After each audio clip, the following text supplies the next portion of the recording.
Jagiellonian University, yes, from Poland is to talk about historical land use and carnivores. Yeah, of course. Let's just try it. Wait. So Naya is next. Naya is next. What Naya's talk is. Yes. Yeah. Okay. If you want to stand, you can do that. I can sit. Okay. You'll sit? Yeah. Okay, so the microphone is on already. Good. Okay. Thank you very much.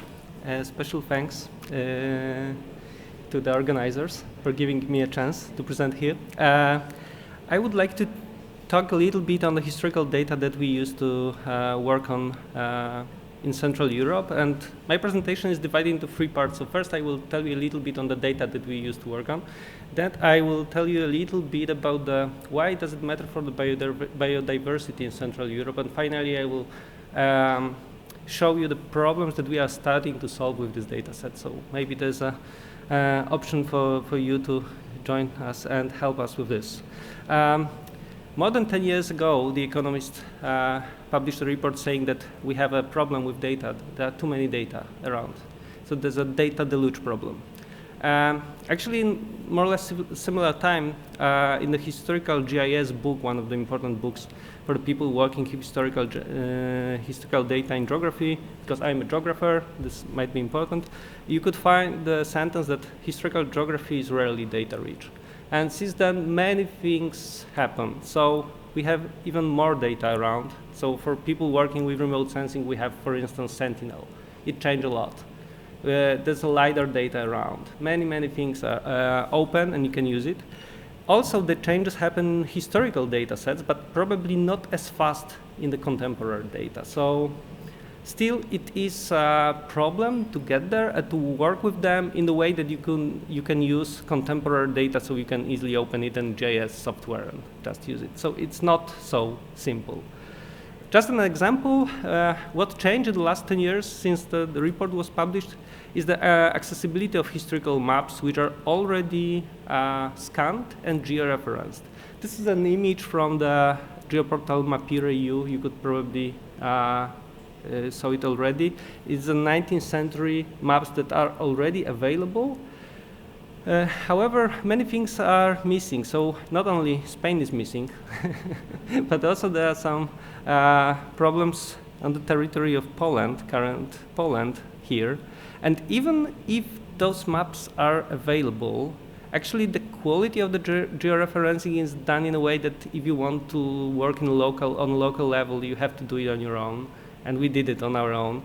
And from the Polish perspective, these are the two maps of Poland, actually territory of contemporary Poland more than 100 years ago. And what you can see is that there was no Poland on the map of Europe, but there are three different countries, two different languages, three different systems of mapping. So combining it all together for our country is a kind of work to be done.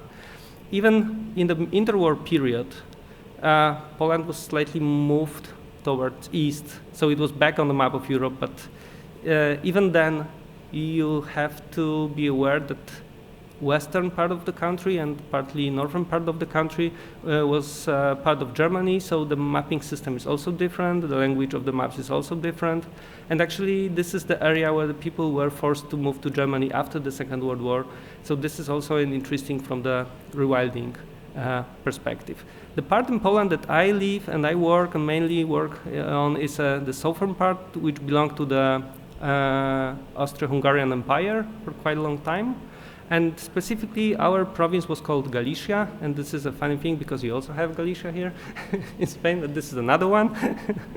The one that I'm working on is partly now in Poland and partly in Ukraine. So this is kind of the data set that we can use, but it's slightly different than for the rest part of Europe. Although the Habsburg Empire was quite large, so there was a Czech Republic there, Hungary, part of Romania, Croatia, of course Austria, Balkan states, but Galicia is somewhere here, and there's also a small province of Austrian Silesia I will be talking about. So those two are of our interest.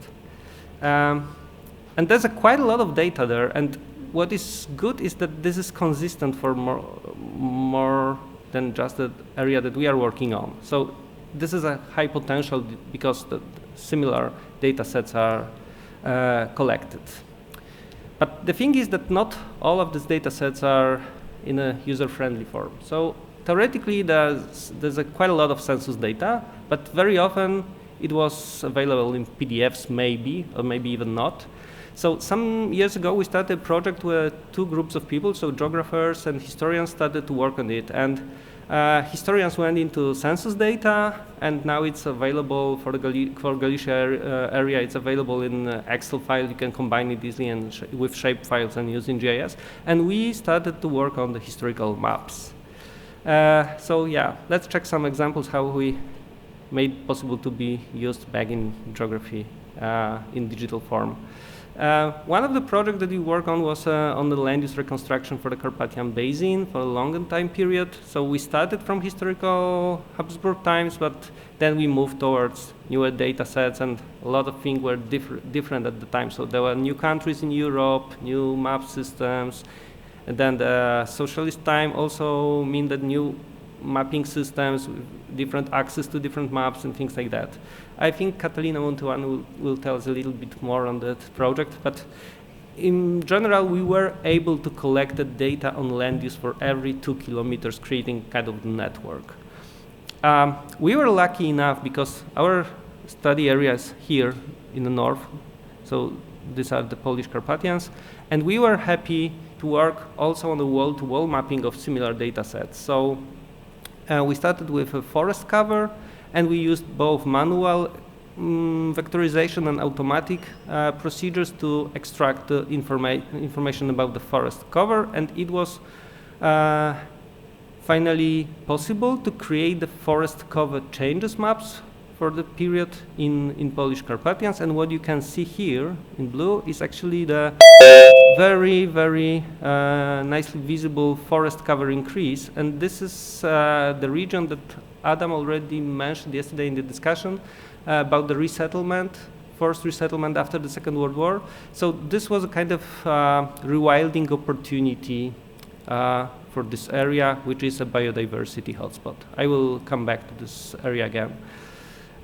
We use the same maps also for extracting the building locations. I don't want to go to the details, but actually the military maps are in the quality that you can see every building here, and we compared it to the cadastral mapping, and the situation was not very different. It was like 85% of the building could be visible. So we used a kind of semi-automatic procedure, partly manual vectorization, and created a database finally for the whole Galicia and Austrian Silesia, and there's a data set available out there. So you can download it and use it. There's more than 1 million objects there. The same maps were used to reconstruct the roads, the railways, mills, and many more. But when you're working on this, we also realized that there's a kind of uncertainty involved. So for instance, here you have 2 map sheets, and when the author of the map sheet is changing, the category of the road is also changing. So although this is the same road, and it also happens quite often when you are working historical data sets. Finally, to come back to our friends from history, we need something to help us to combine census data and GIS data, and that's why we had to create an administrative boundaries over the long time span, because without that, you cannot use the historical census data because there's nothing you can combine it to in space. So it's not so obvious in terms of the countries like Poland or Ukraine when many political changes appeared in time. So it was really quite difficult work. Finally, it's done, and as you can see, there's there are comparisons between the area of each village in the census and what we found in our GIS data, and the differences are not really high. So finally, it will be possible to combine administrative units to the current units and to see the changes. We are also doing it in the post-war period. So now our PhD student is working on deep learning methods to, for instance, extract every building from the quite detailed mapping of Poland from the 70s and 80s. And as you can see, the red objects are the buildings. So it works quite well. I'm impressed how deep learning can help us with this. and we will be potentially ready with this till the end of the year. So the question is why these data sets are important for biodiversity conservation in Central European context. So we have lots of data, but what to do with that? Actually, we are in the situation when we have quite a lot of species which are used to be not visible in Western Europe. So for instance, with the wolves, this is a quite recent work. Then you can see the changes in where wolf lived in Poland in 70s, 98, when we started the protection, full protection. As you can see that the history of protection was quite different over time. And after that, the wolves are almost everywhere in Poland. And of course, it would be nice to know why it wasn't so before. So was it only because of the connectivity issues? And of course, the protection and conservation status matter. But yeah, it would be good to know how it was possible that such a change in relatively short time happened over the territory. And it's of course not only in Poland, it's happening all over the Europe. We know very well the work done by Hapron et al., where they observed these changes in many areas, and I can see that Spain is also quite important here. So this is of course the case of the Europe, but in Central Europe, I think we have still a little bit more of the carnivores. So this is how they move. But since we have GPS data, we know a little bit more how does it happen. And here I have two maps of, I would call them young males. So young males are specific in the terms. And above you can see the map of Ivo. Ivo is a bear colored in Tatra Mountains. In 1 week he was in Hungary, then he went back to Poland, also to the Eastern Carpathians. It was quite okay for him, but he decided to move to Ukraine and then went to Romania. After 2 years the collar was open, so we don't know anymore where is he going, but it shows us a lot that it may happen that they do really long distances over the space. And very fresh work from our colleagues, biologists dealing with wolves. The same story, so from the central Poland, the wolves crossed 2 highways, although it wasn't easy to cross the old highway here, but finally he did it, went to Prague, didn't like it a lot, sorry Peter, and he moved back to the eastern part of Czech Republic, and now he's there, and this is all happening. So it's interesting to know, would it be possible to see such an actions also in the past, or it wasn't possible, or we simply didn't have GPS collars to know that? It's not only about the carnivores, actually it's also about the other species, like the beavers, for instance. Now we have beavers almost everywhere. It's a great conservation success, also because of the reintroductions. But when I was at school, we were told that beaver is kind of indicator of the water quality. Now we think it's not the case. Beavers are almost everywhere. So, you know, it's also kind of situation where we can say, okay, if we are modeling beavers only on the historical occurrence, the map would potentially look different than what we have now. But yeah, this is how it's changing, so we know a little bit more now about their behavior. And a few examples of what are we now working on using this historical data that I already presented you before. So first, the work of my student who is dealing with the connectivity about this resettlement actions. So since there was a huge depopulation process in the area, the changes in land use were very intense.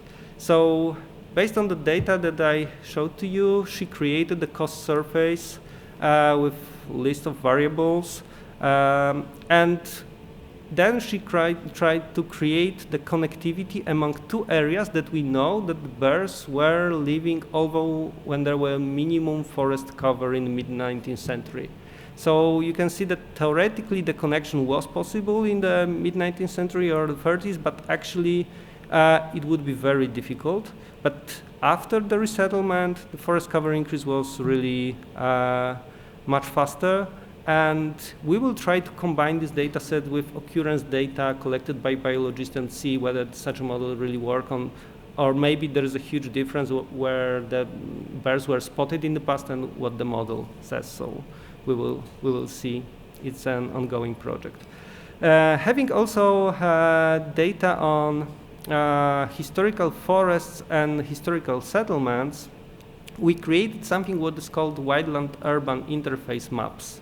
Wildland-urban interface is basically the area where the settlements are close to forests. So you can assume that this is the area where potentially the contacts between people or carnivores are more probable.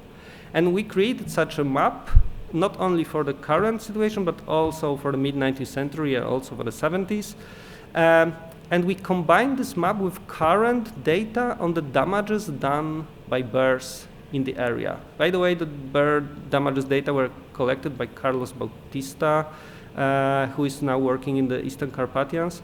And what we found is that 70% of this damages really happened in the area where the settlement is close to forest. But 45% of them happened in the area where already in the mid-19th century the settlement were close to forest. So not only recent land use changes are important for such processes, because only 4% of those damages happened in the newest areas. So newest means the new houses appeared or the forest cover increase is important in such parts. So finally we know that having just the current data set would tell us a little bit of the story. Having the historical data will tell us that actually the probability of such an, let's say, occurrence was also possible in the past. Since some of the villages disappeared from the landscape in the Eastern Carpathian, and we have the locations of the houses from the time, we kind of combined contemporary forest data with historical locations of the villages. And this showed us where there used to be settlements, but now partly this is a forested area, partly it might be an open land, not many houses exist there anymore. And we combine it with the GPS data of the bears, and what we found is that some of the villages, which are not villages anymore, are still used and are like a hotspot of the current bear activity. And we think that it might be the case of the old orchards, which still offer some opportunities for the bears. So without the historical component or without the historical data, the potential model of the suitability of those areas would be totally different, because those orchards are not visible on the map anymore. But the trees are still there. But this is our thought that maybe this is the case of the orchards. What we want to know is whether the option of including historical data in the contemporary data sets will increase the habitat suitability maps for the bears in that particular area, and interesting whether this will work or not. And finally, I want to show you something from the Austrian statistics. This is one of the Austrian hunting statistic yearbook, and here you can see how many species or how many animals were hunted in this particular year. And this is the bear, wolf, and lynx. And what is interesting here is the position of Galicia. So the numbers, although they are not very well visible, are anyway much higher than other parts of the empire. So it shows us that since the animals were hunted, that they were definitely there. So this is not the level of the data that we can easily work on if you have the whole Galicia and just one number, but probably there are more detailed data sets on that. And with our models and with the data set that we have from the maps, we can probably answer the question where exactly it was. And still there's a huge difference between the other parts of the empire, so it shows that it was already a biodiversity hotspot in the mid-19th century. Thank you for your attention.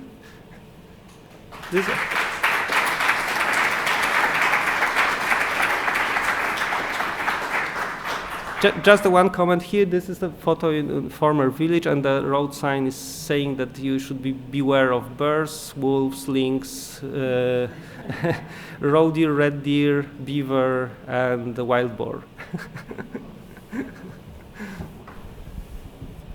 and at the same time be careful driving while reading the signs. Yeah. So, any questions for Dominik?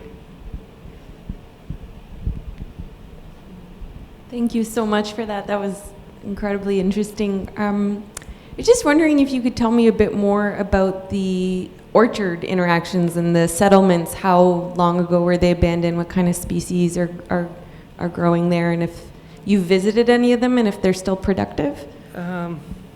So when you are a tourist and you are going through the area, and this is quite popular among the tourists, very often you can find either an orchard or just a single trees. Usually these are apple trees. And it looks really nice in the spring. So yeah, this is a nice place to be visited in spring, but in general there are quite a lot of them visible. So I think that for the animals this is something like they know very well where to find them, because it's like every year is the same, and yeah, since I can find them, they are much better than me. So I think that apple trees are the dominant, but might be more. And how old would these settlements have been? So abandoned? the resettlement took place in 1945 till 47, but definitely in 47 there were almost no people living there. So since then, it's like 7 years. So. Thank you.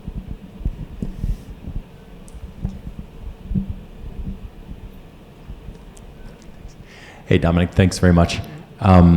It's fascinating. So you mentioned that the changes in forest cover through time in your study area have had positive and general implications for the diversity of megafauna, of large mammals in the region. So a bump in biodiversity for those particular animals. I'm just curious if you could speak more to the implications for plant biodiversity across the region, if you have any sense of what the impacts of these changes were on plant biodiversity. Thanks. Mm-hmm. It might be a difficult question for me, but what I can say is that definitely in the area you can observe the high rates of land abandonment. So it has a high impact for instance, the grasslands, which are also a biodiversity hotspots. So very often the grasslands are simply disappearing from these mountains. And this is definitely the case of the highly located grasslands used by the shepherds some time ago, but also in the valleys it also happens. So definitely this is the case. Can I ask? Thank you. That was, yeah. The wolves. I saw the last data you showed, the Austrian Ackerbau Ministry, and I used that data as well. And I had just the only trouble is that they never tell you how they got it. It's like I have no idea what that is based on. I use it myself, but it was interesting to see like the whole entire Habsburg Empire empty except for Galicia. But I was wondering if you use, because there should be in where you work, I guess from the 19th century, I'm quite sure there should be lots of local, Herrschaft level hunting data, like lot about. And so have you used that, or do you want to? So for now, we were not using it. I've heard in the Eastern Carpathians there are 2 national parks, and we were visiting one of these national parks, and they said that they have an access to this, and they were interested in starting working on this. But so far, this was the only occasion when I heard that someone was working on it in Poland. So definitely there is, but it's not easily available. So probably it's not even scanned. But yeah, I have to go to the archive. I started working on something, not there, but somewhere else, and it's like it's pages and pages and pages. Every year we killed that and that many, so there should be a lot of data. As far as I remember, the Austrians say that they are also not sure about the quality of the data. So this is rather something like information, there was a bear here, there was a wolf here, but the numbers might be, problematic. Yeah.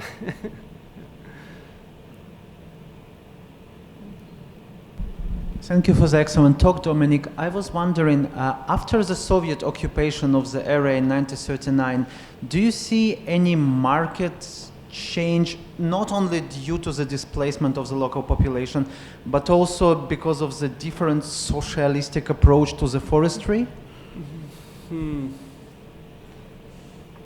Actually, this is a broad topic than one of our PhD students working on. So at the moment, I cannot tell you much, but she is a historian, and she is working on land ownership issues. And definitely there were substantial changes in land ownership. So this was also the time of dynamic changes, what you are mentioning now. So we expect that this was an important driver of a change, but at the moment I cannot tell you much how it impacted the Okay, thank you. Fascinating anyway. Thank you. Thank you.